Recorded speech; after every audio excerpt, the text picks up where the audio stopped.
Here I am, staring down at a pregnancy test that just confirmed my worst fears. 2 lines. Clear as day. My heart's racing, and my hand won't stop shaking. This isn't happening. Let's back up a bit because it's not like I woke up one day and decided to turn my life upside down. My marriage. Well, it's been like walking through a thick fog. Not bad, just there. That is until Mark came along. He was like a breath of fresh air. Or like suddenly seeing in color when you've only known shades of gray. He had this way of looking at me that made me feel seen, really seen, for the first time in forever. Our first lie was as simple as, I've got a work thing, and it was thrilling. It felt wrong but exciting, and I dove headfirst into the thrill. Coffee turned into dinners, and dinners turned into drinks, and before I knew it, I was in too deep. The night we crossed the line is still a blur of mixed feelings, guilt clashing with excitement. A kind of excitement I hadn't felt in years. That was the start of the affair. Balancing my real life with this secret, one became a bizarre routine. I became adept at juggling lies, inventing late-night work emergencies, and using my best friend as an alibi for weekends away. It was exhilarating and exhausting in equal measure. But then there was my husband's sister, Kara. She always had a way of seeing right through me, even on my best days. Lately, her looks had become more pointed, her comments loaded with unspoken accusations. It was like she had a sixth sense for my guilt, always watching me with those narrowed eyes, as if she was piecing together a puzzle only she could see. And now, this pregnancy test changes everything. It's a reality check, a wake-up call. Mark's baby, not my husband's. How did I let things get this far? I'm scared of the future for the first time in a long while. What am I going to do? This isn't just another lie I can weave into the fabric of my double life. It's a person, a little life that's part mine and part Mark's. And with this realization, the weight of my choices crashes down on me. I've been so caught up in the rush of escaping my mundane life that I didn't stop to think about the consequences. I sit there on the bathroom floor, the positive test in hand, trying to breathe through the panic. This isn't a situation that can be smoothed over with a convincing excuse or a well-timed lie. This is real, and it's terrifying. So, what now? Confession seems like the only way out, but the thought of the hurt it will cause is paralyzing. I've built a house of cards, and it's about to come tumbling down, all because I wanted something more, something different. And now, here I am, about to face the music, and I've never felt so alone. My world stopped. It was the push I needed, I guess. Mark promised me a future that sparkled with the kind of excitement and passion my life with David had been missing for years. So, I made a choice, one that now sits heavy in my stomach, like a stone. I left David a note. Yeah, a note. Typing this out, it sounds even more cowardly than it felt at the time. But I couldn't face him, not his confusion, not his hurt. I couldn't stand to see the heartbreak I was about to cause in his eyes. So, I wrote down everything and nothing at all, leaving it on the kitchen counter where I knew he'd find it. Then, I left with Mark, stepping into what I thought was the beginning of my new life. Mark's apartment was nothing like our home. It was sleek, modern, and cold. There were no signs of the comfortable chaos that David and I lived in. No piles of shared books, or the mismatched mugs we collected from our trips. Mark's place was all clean lines and expensive furniture. A place that seemed more about showing off than living in. At first, it felt like freedom. No responsibilities, no expectations. Just us, against the world. But the novelty wore off quickly. Mark had a way of doing things, a schedule, and suddenly, I found myself missing the spontaneity I had with David. The late-night runs for ice cream, or the way we ditched dinner plans to grab takeout and watch old movies in our PJs. With Mark, everything had to be planned. From what we ate to how we spent our weekends. I felt trapped, like I traded one monotonous life for another, just with shinier wrapping. Then, one evening, as I sat on Mark's designer couch in his too-perfect living room, my phone buzzed. It was a text from David. Just a question mark, nothing more. But in that single punctuation mark, I heard all the words we hadn't said, all the questions he hadn't asked. It was a wake-up call, louder than any argument we could have had. That simple text made me realize the gravity of what I'd done. I'd left a life of genuine connection for a fantasy. In trying to escape the mundane, I'd forgotten the beauty of the ordinary, the comfort of a shared life built on years of knowing each other inside out. David's text, that question mark, was a tether to the reality I tried to run from, reminding me that what I had with him was real and messy and beautiful in its own way. Sitting in Mark's apartment, surrounded by all the things that were supposed to symbolize my new life, I felt more alone than I ever had. The silence between David and me, bridged by that single text, spoke volumes. It was the echo of a shared past, a reminder of what I'd left behind. And in that moment, I started to question if the promise of a new life with Mark was worth the cost of the one I'd just walked away from. The day after David's text, my phone rang again. This time, it was Sarah, my best friend since college. The one I had used as an alibi more times than I could count during my affair with Mark. I expected support, maybe even "we'll get through this" pep talk, but what I got was a cold splash of reality. "Really? This is how I find out? Through the grapevine?" Sarah's voice was a cocktail of anger and disappointment, laced with a hint of pity that made my stomach twist. "I thought I meant more to you than this." Her words hit me like a truck. It wasn't just my marriage I put at risk, it was my friendships too. In my rush to escape what I thought was a mundane existence, I'd neglected the people who mattered most. Sarah had always been my rock, and now, because of my selfishness, I could hear the foundation of our friendship cracking. And then there was Mark. What started off as a thrilling escape quickly turned into a gilded cage. His charm had faded, revealing a possessive streak that made my skin crawl. He wanted to know where I was at all times, who I was with, why I got a text at 8 p.m. on a Tuesday. My phone, once a lifeline to my old life, became a chain he used to keep tabs on me. The final straw came when I stumbled upon the truth about his so-called work trips. I had been fooling myself, thinking we were building a future together, but it turned out I was just a convenient escape from his real life. A life filled with old habits and party friends I knew nothing about. He'd spin tales of important business meetings, but a quick glance at his messages one night revealed the truth. Photos, laughter, and locations that certainly weren't conference rooms. Sitting alone in Mark's pristine apartment, I realized I'd been living in a fantasy. The exciting new life I thought I'd found with Mark was just a mirage. I was more alone than ever, trapped in a relationship that felt more like a surveillance state than a partnership. And the worst part? I had sacrificed everything that truly mattered. My marriage to David, my friendship with Sarah, my freedom, all for a lie. The irony of it all wasn't lost on me. In my quest for something more, I ended up with less than I started. No husband, a friendship hanging by a thread, and a boyfriend who was more jailer than partner. I had to get out, but the thought of rebuilding my life from scratch was daunting. Still, the alternative, staying in this sham of a relationship, was unthinkable. So, there I was, caught in the consequences of my actions, with a long road ahead to mend the bridges I'd burned. But the first step? That was clear. I had to leave Mark, confront the wreckage I'd left behind, and hopefully, find a way to start over. The thought was terrifying, but for the first time in months, I felt a flicker of hope. Maybe, just maybe, I could turn things around. The turn my life took next, I wouldn't wish on anyone. There I was, in a hospital room, staring at the sterile white ceiling, trying to find patterns in the speckles above me. Alone. Utterly and devastatingly alone. Mark, the man who'd promised me the world, the man for whom I'd risked everything, was nowhere to be found. His promises, once so dazzling and full of hope, echoed hollowly in the empty room around me. The pregnancy, the symbol of our new beginning, took a dark turn. Complications arose suddenly, snatching away the future I'd begun to envision, a future that, despite everything, I'd started to want. Losing the baby felt like losing a part of myself I never knew I had.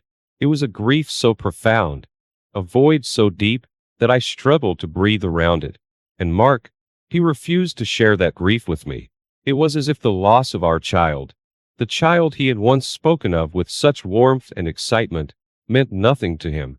His absence during my darkest hour spoke louder than any of his promises ever could.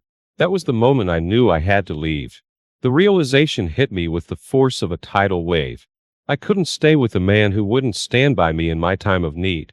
My life with Mark, built on lies and escapism, had crumbled to dust, leaving me with nothing but regret and heartache. Frantically, I packed my things, each item a reminder of the mistakes I'd made. My hands shook as I zipped up my suitcase, the finality of my decision settling in. I was about to walk out the door, to walk away from Mark and the life I thought I wanted, when my phone lit up. David. His name on the screen felt like a lifeline, a connection to the life I'd left behind, to the woman I used to be. I hesitated, my finger hovering over the answer button. Part of me longed to hear his voice, to apologize, to explain. But what could I say? I'm sorry I tore our lives apart for a fantasy. How could I possibly convey the depth of my regret, the pain of my loss, or the clarity with which I now saw my mistakes? I didn't answer the call. Instead, I let it ring, David's silent pleas echoing in my heart as I walked out of Mark's door. The weight of my suitcase felt like the weight of my choices, heavy and undeniable. I had lost so much more than a marriage. I had lost a part of myself, a part one wasn't sure I could ever get back. But as I stepped into the cool air of the early morning, something within me stirred, a flicker of hope, maybe, or just the stubborn resilience of the human spirit. I didn't know where I was going, or what I would do next. All I knew was that I had to move forward, one step at a time, away from the ruins of my past and towards the uncertainty of my future. The moment I stepped off the bus, the chill in the air matched the ice in my veins. I'd lost everything. My marriage, my home, and now, as I stood in front of my parents' door, I was about to face their judgment. The look on their faces when I explained everything, Mark, the affair, the pregnancy, the loss, was a mixture of disappointment and disbelief. They turned me away, unable to hide their crushing disappointment. We need time, they said, as if time could erase the choices I'd made. With nowhere else to go, I called Sarah. Despite everything, she answered. Her voice was cold, but after a pause, heavy with unspoken words, she offered her couch. Don't think this means I'm okay with what you did, she warned. But it was something, a flicker of the life I once had, dim but not yet extinguished. The next blow came just as I was starting to find my footing in this new, stark reality. David was asking for a divorce. Hearing the words felt like being submerged in ice-cold water, struggling for air. Another piece of me died with that news. The finality of it, the closing of a chapter I'd never be able to revisit, was overwhelming. I realized then just how much I'd lost, how much I'd taken for granted. I tried to pick up the pieces, to rebuild something from the ruins of my life. I started applying for jobs, any job, but it seemed my reputation preceded me. The whispers followed. That's her, the woman who left her husband for another man. No one wanted to hire the woman whose personal life was a cautionary tale of betrayal and poor choices. It felt like the stain of my actions was indelible, marking me as unworthy of trust or empathy. And then, as if to twist the knife already lodged in my heart, I received a text from Mark. A single photo of him with a new woman, both of them grinning, at a concert. The concert I had begged him to take me to. It was a clear message. He had moved on, and I was nothing but a forgotten chapter in his life. The pain of that realization, the utter disposability of my place in his world, was a new kind of agony. Sitting on Sarah's couch, surrounded by the remnants of my former life, I felt more alone than ever. The choices I had made seemed to form a chasm between me and the rest of the world, a chasm too wide to bridge. Yet, amidst the ruins, a stubborn spark of determination flickered to life. If my mistakes had led me here, then maybe, just maybe, my choices could lead me out.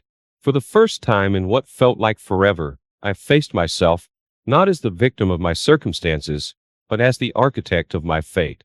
It was a daunting realization, but also an empowering one. I had fallen far, but I wasn't out of the fight. Not yet. The road ahead was uncertain, filled with challenges and likely more heartache. But it was a road I had to walk, one step at a time, toward redemption, toward forgiveness, toward a new life forged from the ashes of the old. The image of Mark, smiling and carefree with someone else at a concert I had longed to attend, ignited something fierce within me, a blazing inferno of rage and hurt I could no longer contain. Before I knew what I was doing, I was standing outside his apartment, my heart pounding in my chest, fueled by a mix of fury and desperation. The confrontation was anything but calm. Voices raised, words thrown like daggers, slicing through the thin veneer of civility we both tried to maintain. It was loud, ugly, and utterly public, with startled neighbors peeking through their doors. The details of our argument were a blur, a cacophony of accusations and denials, but the aftermath was crystal clear. I was done. I had stormed out of there with a finality that left no room for doubt. The bridge between me and Mark was not just burned, it was obliterated. In the fallout of that confrontation, Sarah became my unexpected pillar. Despite her initial anger and disappointment, she stood by me, a silent testament to the power of enduring friendships.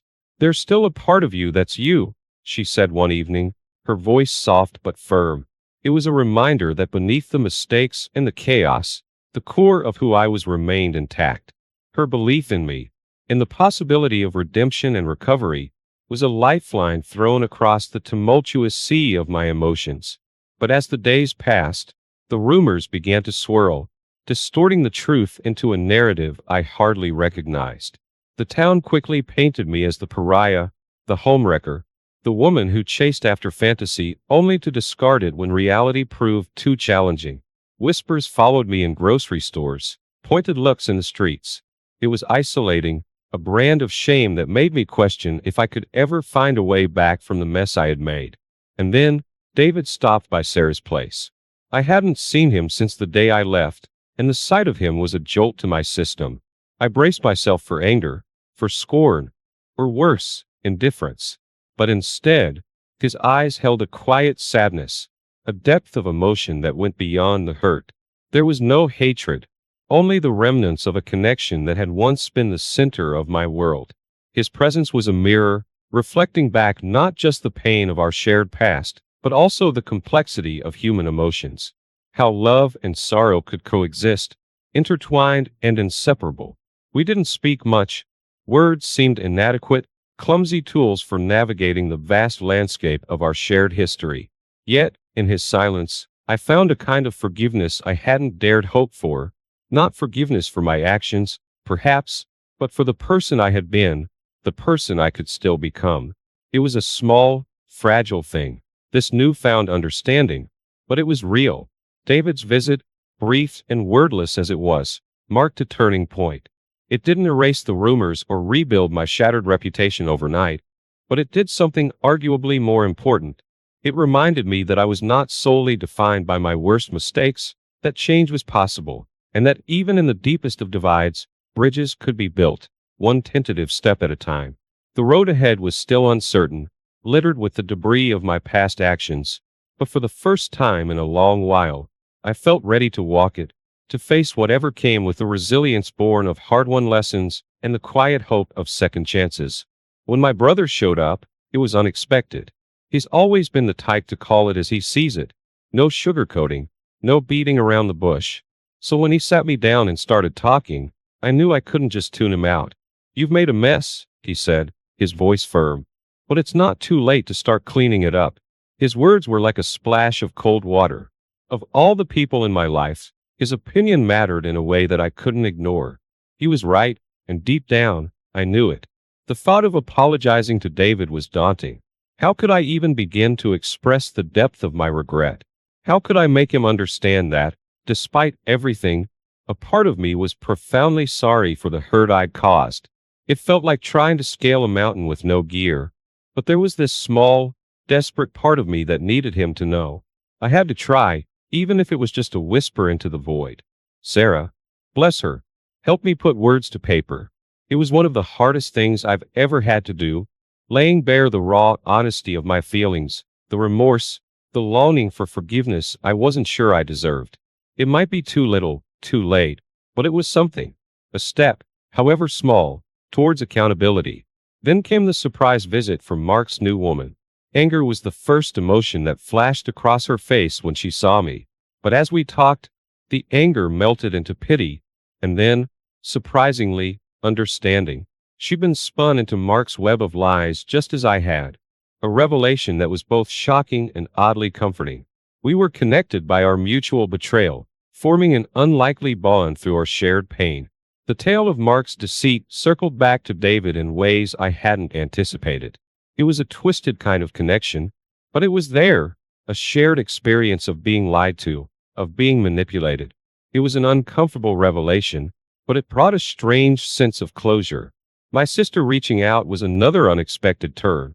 Always cautious, she offered a tentative olive branch, a chance to reconnect. It was a small opening, but it was more than I'd hoped for. It seemed that, slowly, the pieces of my old life were offering me a chance to make amends, to rebuild from the ground up. Signing the divorce papers was excruciating. It felt final, a definitive end to a chapter of my life I'd never get back. It was like cutting off a part of myself, a limb I had to lose to survive. The pain was sharp and deep, but underneath it, there was a sense of release, a freedom to start anew. The job interview came as a surprise. For the first time, my past didn't seem to be the only thing defining me. The interviewer looked beyond the rumors, giving me a chance to prove myself on my own merits. When I got the job, it was low level, far from glamorous, but it didn't matter. It was a beginning, a foundation on which I could start to rebuild my life. Each of these steps was small in the grand scheme of things, but together, they represented something significant. A path forward, a way to mend the fabric of my life, thread by thread. It was going to be a long journey, filled with setbacks and challenges, but for the first time in a long while, I felt hope. Hope that I could rebuild, that I could find It started on a Friday that felt like every other. There I was, lounging in my too-quiet house, wondering when my life had become so predictable. My husband, bless his heart, had become more married to his job than to me. Nights were lonelier, and conversations were more about what was for dinner than how we felt. I craved something, anything, that felt like excitement.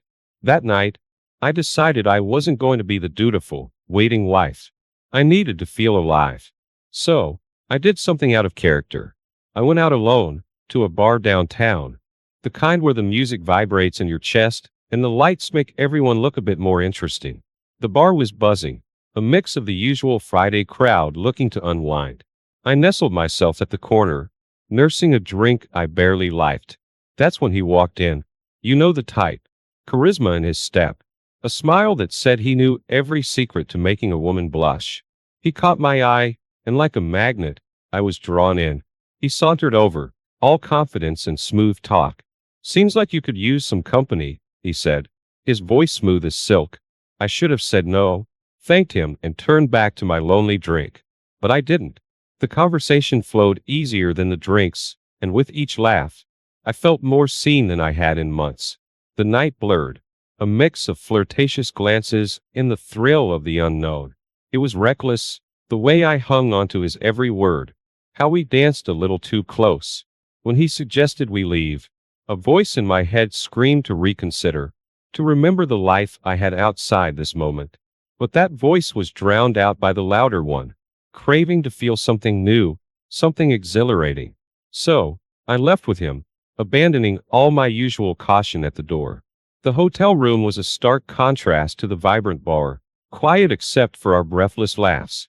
The night was a whirlwind, a cascade of decisions I knew I'd regret come morning, but in the darkness, with him, I allowed myself to forget.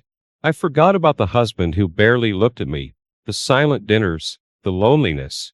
For those hours, I was someone else, someone daring, unburdened by the expectations of my mundane life. Morning came too soon, its light unforgiving. The exhilaration of the night turned into a heavy cloak of guilt as I watched him sleep. What had I done? I slipped out of the bed, gathering my things in a silent panic. I left before dawn could fully break, before he could wake up and see the regret in my eyes.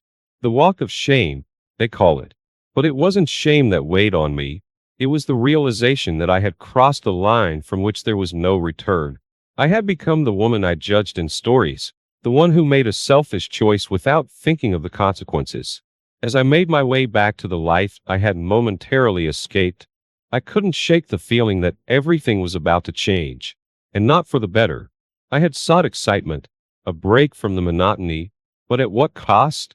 The thrill of the night was gone, replaced by a gnawing dread of the fallout that was sure to come. This chapter of my life wasn't one I'd ever imagined writing. It was supposed to be a night out, a brief flicker of rebellion. Instead, it became the first domino to fall in a line that would lead to my unraveling. Walking through the door of what was supposed to feel like sanctuary felt more like entering a courtroom, knowing I was guilty as charged. My heart was pounding, not from the remnants of last night's thrill, but from the fear of the unknown that lay ahead. I had rehearsed a story in my mind, a simple tale of an impromptu girls' night that had stretched into the early hours. It sounded plausible enough if I could keep my voice from trembling. I found him in the kitchen, his back turned to me as he made coffee. The normalcy of the scene was jarring. "Morning," I ventured, trying to sound casual, as if the weight of last night's choices wasn't threatening to crush me. He turned, offering a smile that didn't quite reach his eyes. "How was your night?" he asked, and I could swear there was a sharp edge to his curiosity. "It was good. Just what I needed," I lied, pouring every ounce of feigned nonchalance I could muster into my voice. "You know, girl talk, wine." It got late, so I crashed at Jess's. The name slipped out too easily, a testament to how often I'd use my friend as an alibi in my head. His nod was slow, too slow, and I could feel the threads of my fabricated tale unraveling with each passing second. The morning passed with an unease that clung to me like a second skin. His questions were casual, almost indifferent, but there was a scrutiny in his gaze that I couldn't meet. I busied myself with chores, anything to avoid that penetrating look. It was when I was folding laundry, a task I usually loathed for its monotony, that he found the receipt. The slip of paper floated to the floor, innocuous yet damning, a stark reminder of a reality I wished I could undo. "What's this?" The simplicity of the question belied the complexity of the emotions behind it.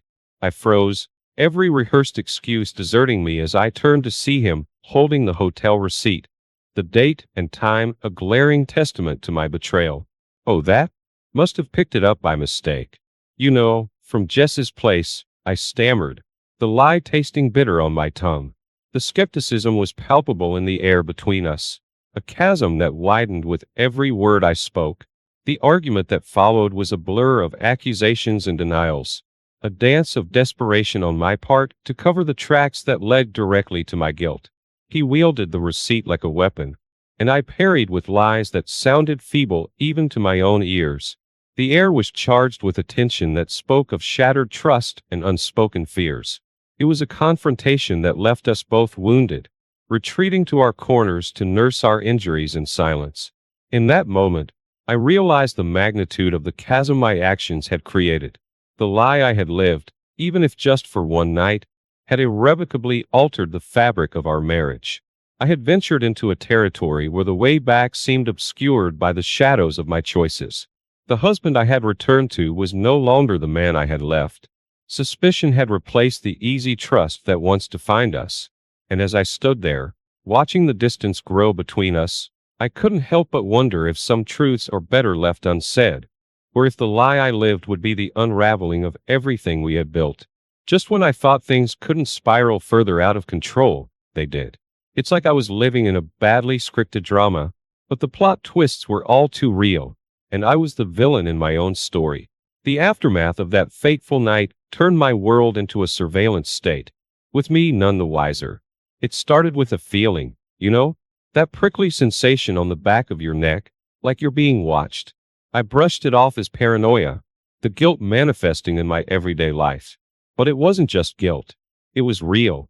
He'd hired a private investigator. The thought alone was enough to make my stomach churn, not out of fear, but out of disbelief. Was this what we had come to? Spies and secrets in a marriage that was once built on trust? The PI was thorough, I'll give him that. Every clandestine meeting, every stolen moment with the stranger, was documented in glaring, unforgiving detail. Photos, messages, the evidence was compiled with a meticulousness that left no room for doubt, no space for lies. The bombshell dropped on a Tuesday morning. An ordinary day that became anything but. The evidence of my betrayal, once confined to the shadows, was thrust into the merciless light of day. Photos and messages, once thought private, were sent anonymously to my workplace and family. The fallout was immediate and devastating. My job, a position I had dedicated years to, was gone in the blink of an eye. The scandal, they said, was too much. The disgrace I had brought upon myself now extended to them, and they severed ties with a cold finality that left me reeling. But the professional fallout paled in comparison to the personal. My family, the people who had stood by me through every high and low, were suddenly strangers. The disappointment in their eyes was a blow more painful than any other. Conversations became minefields, every word weighed down by judgment and disgust. The estrangement wasn't loud or violent. It was the silence, the absence of their presence in my life, that cut the deepest. I had become a pariah, isolated by my own actions, a leper in my own skin. In the midst of this turmoil, the stranger, the catalyst for my downfall, became a ghost. Attempts to reach out, to find some semblance of solace or explanation, were met with silence. It was as if he had vanished, leaving me to face the consequences of our actions alone. The loneliness was suffocating, a constant companion in the wake of my shattered world. Looking back, I see the naivety in my belief that I could keep this secret, that the truth wouldn't claw its way out and lay waste to everything in its path. The irony isn't lost on me. I sought an escape from my mundane life, a spark of excitement, and instead ignited a fire that consumed everything I held dear. The cost of my transgression was higher than I could have ever imagined, a price paid not just by me, but by everyone around me. In my quest for something more, I ended up with less than I started. A stark reminder that some actions have irreversible consequences, and the path to redemption is a lonely, treacherous road. In a plot twist worthy of the most twisted thriller, my life took a nosedive into realms I couldn't have imagined in my wildest, most paranoid fantasies. If I thought I'd hit rock bottom before, I was sorely mistaken. The real descent began the day he sat me down, his demeanor calm, almost clinical, as he laid bare the intricacies of the trap he'd set for me. He confessed, with a chilling detachment, that he'd been the architect of my downfall. Every misstep I'd made, every clandestine encounter with the stranger, had been carefully orchestrated by him. The stranger, the man I thought had stumbled into my life by chance, was nothing more than an actor. A pawn in a game I didn't even know I was playing. The revelation was a gut punch, the betrayal a bitter pill that lodged itself in my throat, a constant reminder of my naivety. But the cruelty didn't end with just words. He took his scheme a step further, twisting the knife with a relish that chilled me to the bone.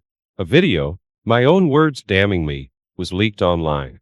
My confession, meant for the ears of a supposed confidant, became fodder for the masses.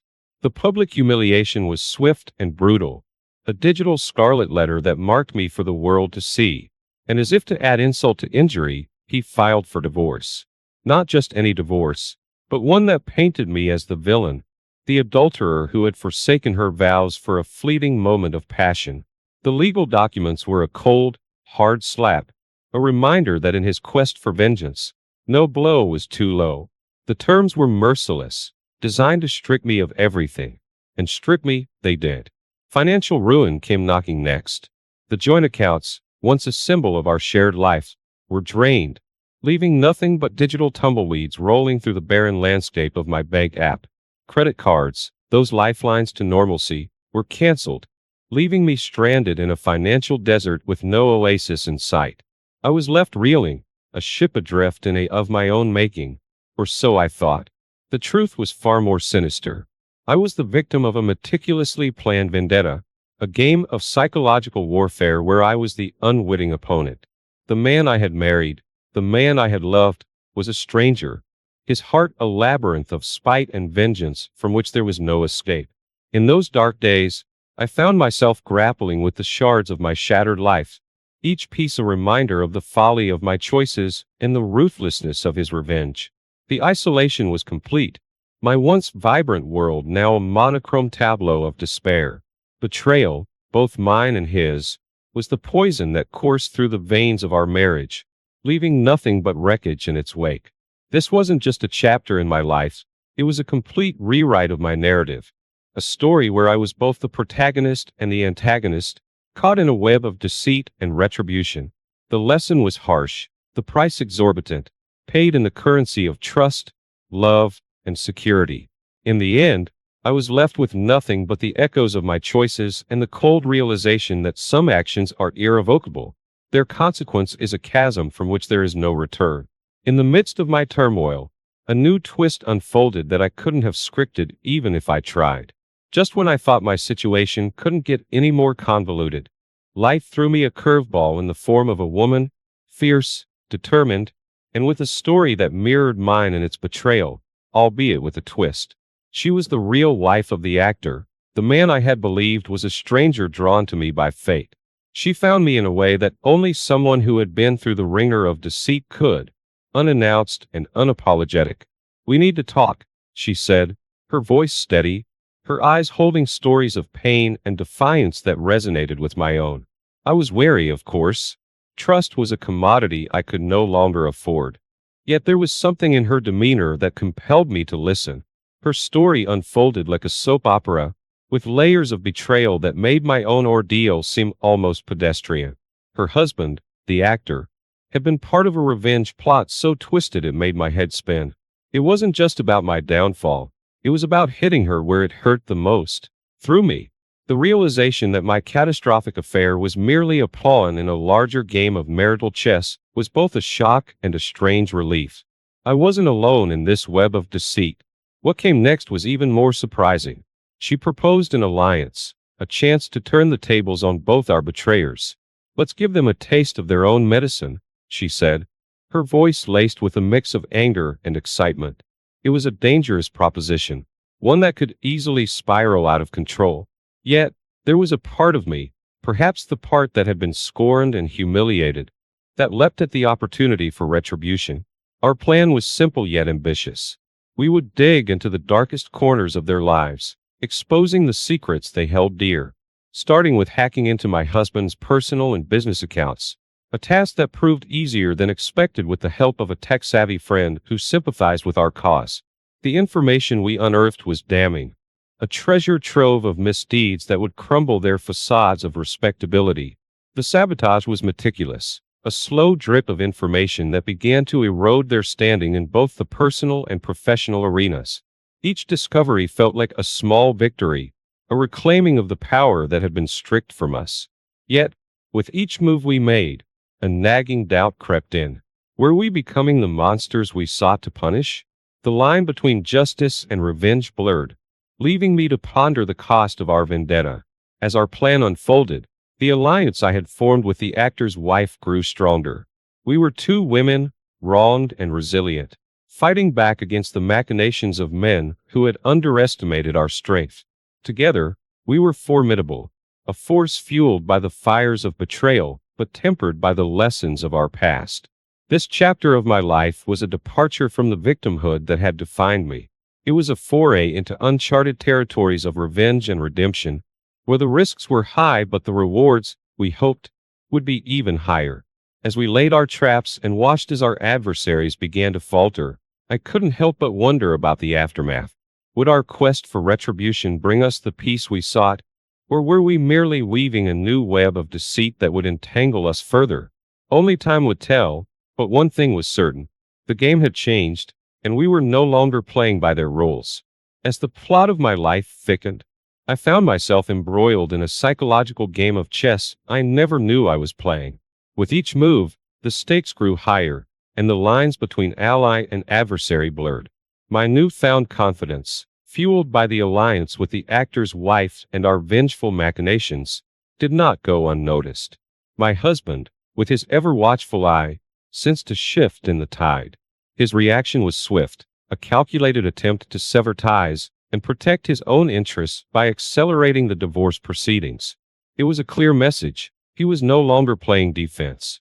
Faced with this new challenge, I sought out the actor, the man who had played his role too well, becoming the linchpin in my husband's elaborate scheme. Our confrontation was fraught with tension, a dance around truths too painful to fully acknowledge. Yet, When faced with the weight of his actions, the actor's facade crumbled. Remorse colored his confession, revealing a complexity to his character I hadn't anticipated. His offer to assist in our plot against my husband was unexpected, a twist in our narrative that rekindled a flicker of hope. Together, we devised a trap to ensnare my husband, a plan to capture his confession and lay bare the extent of his manipulation. The setup was meticulous, every detail scrutinized to ensure there was no room for error. It was more than a plan. It was our last stand against the deceit that had ensnared us all.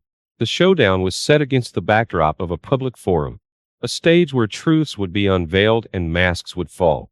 The tension was palpable, a tangible force that enveloped us as the confrontation unfolded. Yet, in a stunning display of cunning, my husband turned the tables. He revealed his awareness of our scheme, a masterstroke that left us reeling.